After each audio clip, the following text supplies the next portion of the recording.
Hello and welcome to another episode of my MK11 Custom Variations Guides. So today we are checking out Kano. Kano is not a character that I play.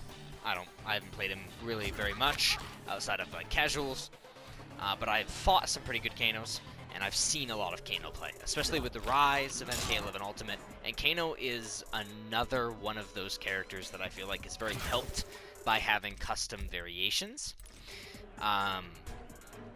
So today, we're going to be taking a look at Kano with the extended strings, which give you some follow-ups on certain strings we'll go over, the command grab, and chemical burn, probably to no one's surprise. The center of everything will be chemical burn. I actually have two versions of this variation, just replacing one move, and we'll go over why chemical burn is so good, and why I think that Kano might even be top 10 this patch, if I'm being real. So, first off, we have, the basics. We get a extender off of stand 2-2, which switches sides. It ends in an overhead. The main purpose of this is just to do more damage off of your stand 2-2, which otherwise you wouldn't really be able to get much off of. You'd, I guess, go into ball roll for 20% one bar. This gives you a little bit more damage at 20.2. It's not a whole lot, and it does switch sides, but that's the first one. More importantly, though, we do get a follow-up for our overhead to get a little bit more bang for your buck off of the overhead low. Obviously, the low you'll be able to go straight into command grab, so you're getting 20%, and the overhead is now giving you 13 rather than just the straight 7. Also, it does have a crushing blow if the opponent blocks late, which might happen sometimes, which will give you a nice chunky 30%.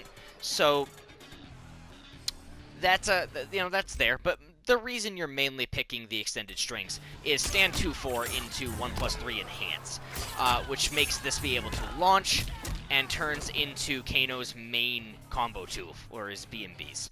Here's a, I think I have a quick B&B recorded right here. This is what a standard B&B for him looks like. I really shouldn't even have to show it, but, you're getting 31% for one bar. It's standard stuff. It does side switch, though, which is a weakness of the move. So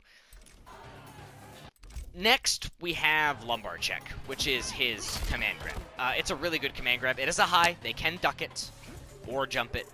Most command grabs in this game are highs, but that's fine because it is still really strong. It does keep same side. It does 13% damage, and you can enhance it to do 18, which is really good, even though you are spending a bar, especially for how much you're going to be using this command grab, how much mileage you can get out of it. And Kano actually has a lot of good tick throws. So Kano has, like, stand 1-1-2. And stand 1-1-2 is +2 on block. You could try to, go for some stuff off of that, even though it's not very plus. And the opponent gets pushed back a fair, decent way. You can,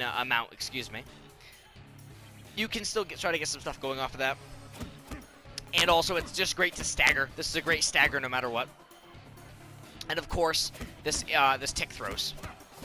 So stand 1-1 will tick throw. I don't think stand 1 tick throws. It does not. But stand 1-1 does tick throw. So there's kind of a mix-up between, are you going to finish the string, are you going to do this? And of course, that leaves room up to regular grabs after staggers or just repeating into different strings, etc. All the usual stuff. Of course, he also has a tick throw off of stand 2-4, which, like I said, leads into his combos. And stand 2-4 on block, it does have a flawless block gap. Also, stand 1-1-2 has a flawless block gap. But again, if you're trying to flawless block, you'll catch them with grabs, so it's not too big of a deal. This is only -4 on block, so it's safe. If you hit them, though, with that final mid, you will get a full combo. And if for some reason they're trying to flawless block, or they just stay blocking, of course, you can go straight into the command grab tick throw and get 18%. So he has some pretty decent tick throws off of these. And he also has tick throw off of down 1, which sounds pretty simple because most characters do, if not all of them. But his down 1 tick throw will be more important with this variation, which we'll get into in a minute. And then finally we have chemical burn, which is sort of like a backstepping mid-projectile type move. Now, it is unsafe on block, but for most characters, it's pretty hard to punish this. It has a ton of pushback, so unless you're Sub-Zero or Liu Kang, in most circumstances, you're not going to be able to punish this. In fact, Sub-Zero is the only one that can punish after stand 1-1, I think. This is only minus 12, so yeah, like Sub-Zero could slide, I guess, because, you know, reversal slide, but really not much is punishing this. Besides that, there are some swings that I just don't think can be punished. Like, if you were to do forward 1-2 into Chemical Burn, I'm pretty sure that minus 10 from this far just can't be punished, so you're completely safe. And on hit, what Chemical Burn does is it leaves a dot effect on the opponent by covering them in the chemical. And this chemical has a secondary effect when interacting with fire. Normally, you could get this fire off of Kano's Molotovs from the variation that this move comes from, but since we didn't pick Molotov, what we get is the enhancement, which is Kano throwing a lighter. The enhancement can only come out on hit, it can't come out if it's blocked, and if the opponent is covered in the chemical, which again, they will be on hit, this lighter will ignite them with an unblockable surge of fire, which is massively plus on hit for Kano, so he can get pressure going off of it. And it does a fair amount of damage. Although, you should note that, of course, the lighter makes the chemical dot damage go away. So there is that. You can choose to enhance this close to yourself, which will leave a fire pit on the ground. And if the opponent touches this fire pit, if the opponent comes in contact with it while they are covered in chemical, they get hit by, again, the same unblockable surge. However, you can combo off of it if you are close enough when it happens. You can either get a combo conversion or you could just get pressure again. So this move is really good because, well, one, safety when the opponent isn't expecting it.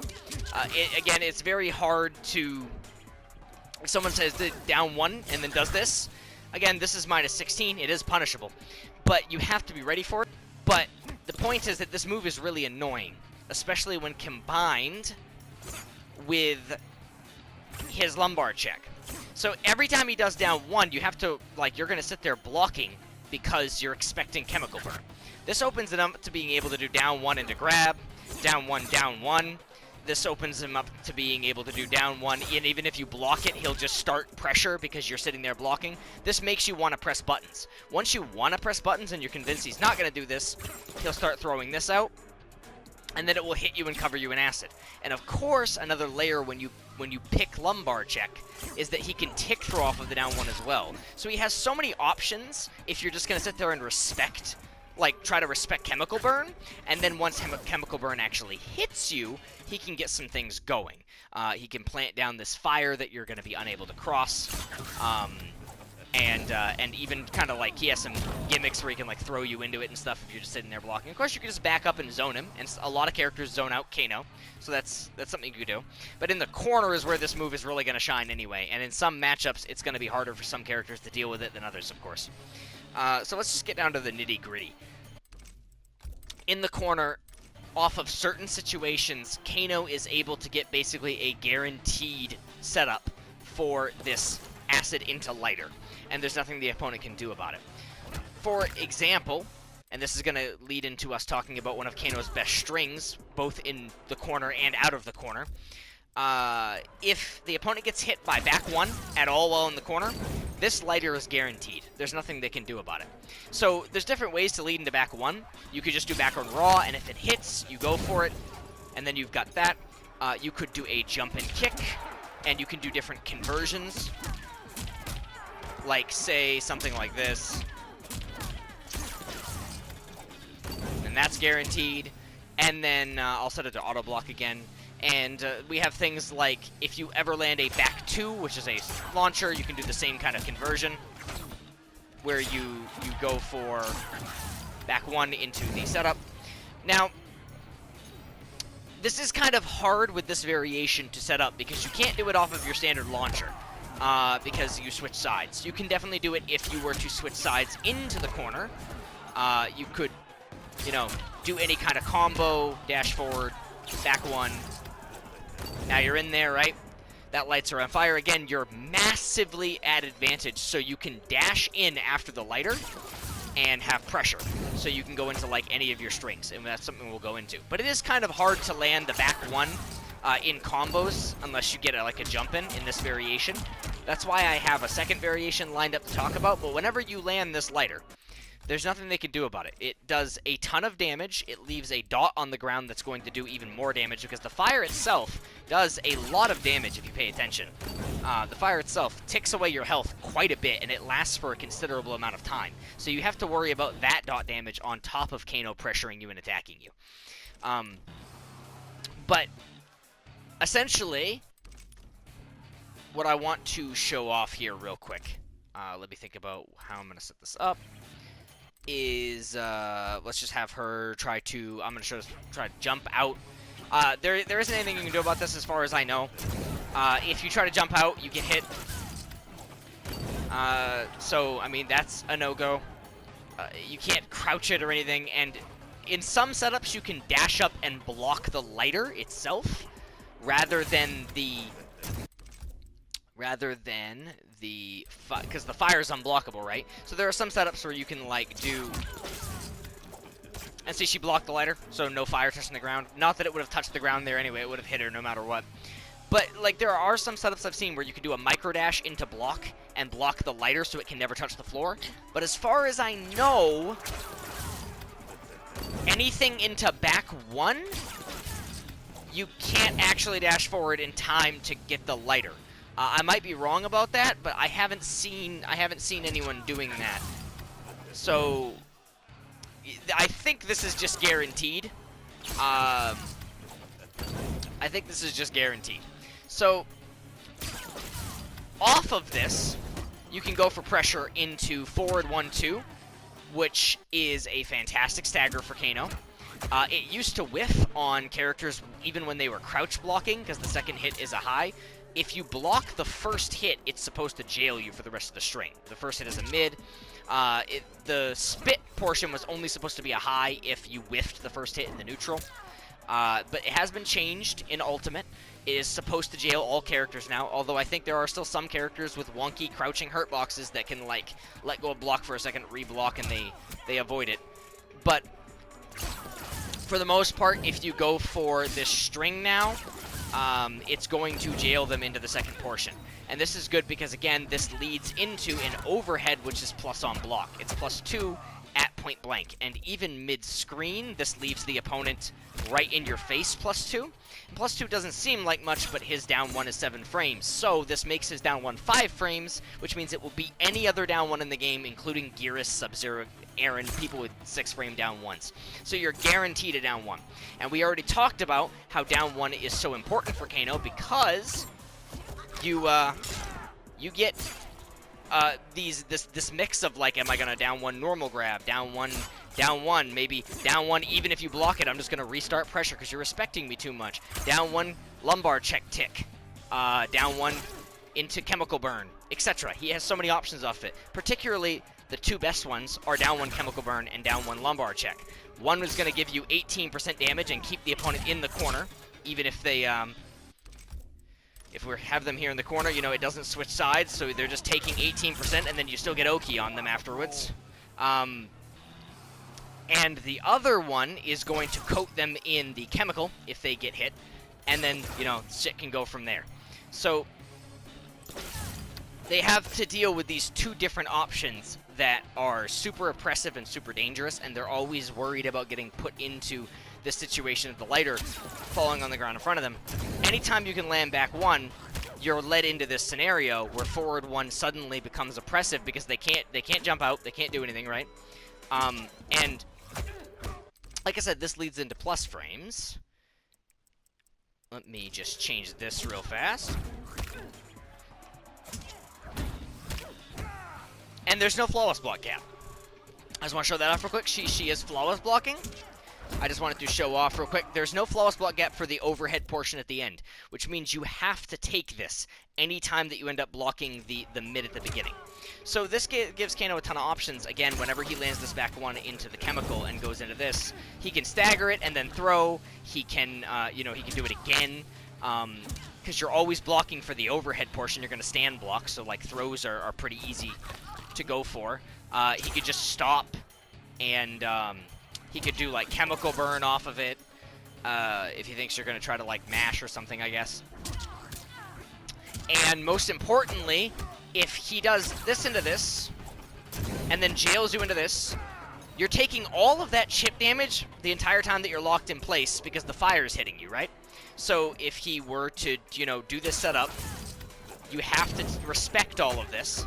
And then afterwards, you have to respect either a throw, which is going to do 15%, or if you're going to block because you know he's plus, or if you're going to disrespect, or if he's just feeling, you know, like he doesn't want to take a risk on it, he's just going to do the standard, like, I'm going to down one, and then there's all the things that come off of down one. If you, for some reason, decide you're going to get hit while in the fire by another chemical burn, each successive chemical burn will activate the unblockable burst of damage that the initial one does.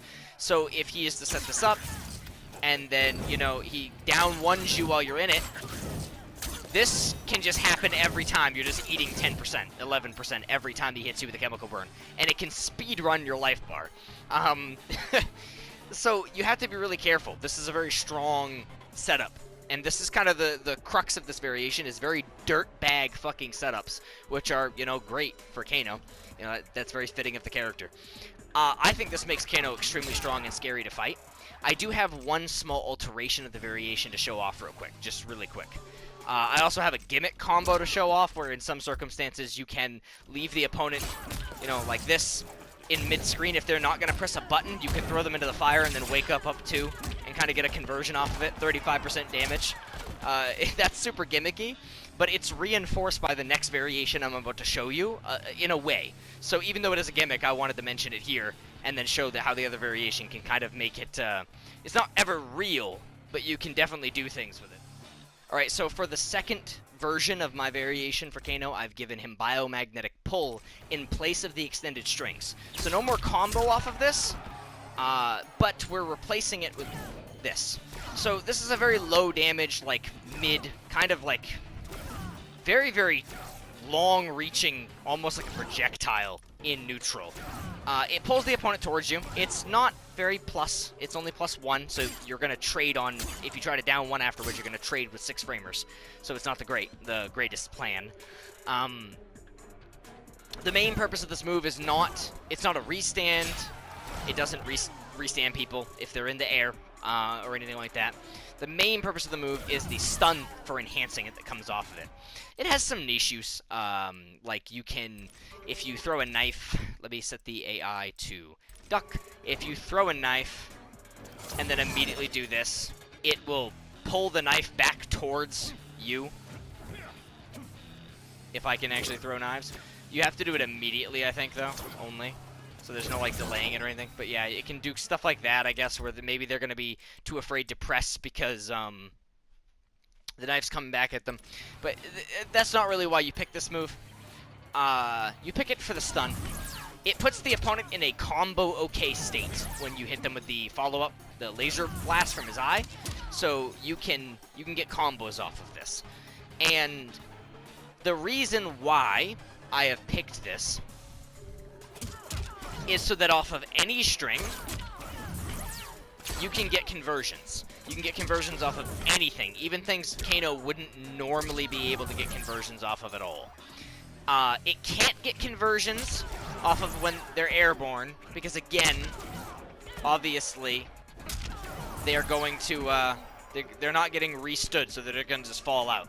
But off of grounded stuff, you're getting conversions, and these conversions can lead into back 2.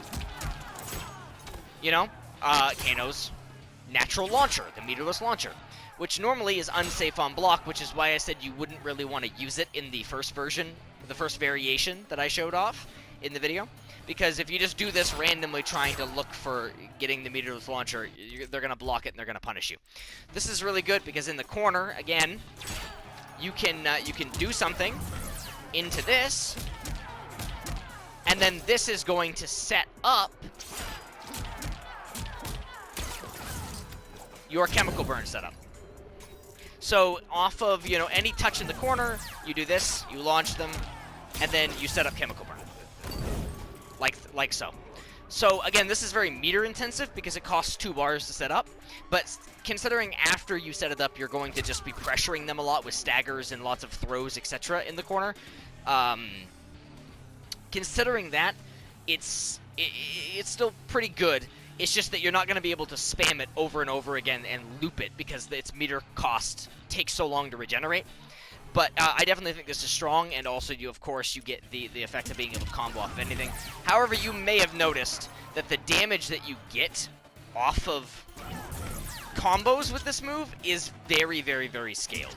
So even though you're getting combos off of anything, you're not doing a whole lot of damage for it. Like, this is only 25% for a bar, as opposed to he would normally get 30. But you can do it off of stand 1, so, you know.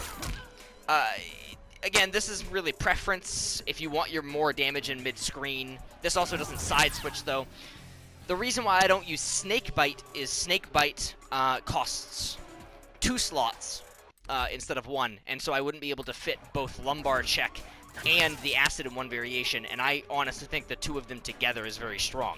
So I want both of those moves in a variation. But this move is still cool. It also has some gimmicks, like I mentioned. If you manage to, excuse me, for example, land 2-4, which I should mention is a lot more dangerous in this variation, because 2-4 is minus 13. So if you're just kind of fishing for combos off of it, it can be really dangerous, even though you still have your tick throw and stuff. So, if you fish for just a 2-4, though, you can do acid off of that mid-screen, and it puts the fire very, very close in front of them. And again, this is how I showed the example of, like, you're able to kind of dash up and throw them backwards into the fire and sometimes get conversions, the gimmick. But you can also, to kind of reinforce this, this move is very minus on block, the pull. If they block it, I don't know why she's not. There we go. I don't know why I took that off. So it's minus 23 at point blank. But yeah, like this move is very, very minus. It's minus 23 everywhere, actually. But if you set down the fire in front of her, I'm just gonna cut to the chase like this. You can kind of pull her into the fire. And even if she's blocking, I should put her to auto actually so I can hit her at first. Even if she's blocking, because it's right in front of her, it'll still pull her into it. But it doesn't really do a whole lot for you, it's just funny. You can pull her in even on block to take damage from the fire. And then again, this might, if you manage to land this on an opponent, this might cause them to want to block when you do the flame, right? So what you do is you start dashing up into this. You dash up into the fire, into biomagnetic pull, and then you can try to like get conversions off of it, or maybe like do ball or something. And then once they block, you dash up and throw them into it, like so, and then try to, if you do it right, you can like up to them and get gimmick combos. It's not really, I wouldn't say that's like a solid strategy, but it's fun, and it's funny as hell when you land it on, you know, online. I actually landed it against someone that I play with, a friend of mine, so it is possible, but I wouldn't rely on that strategy.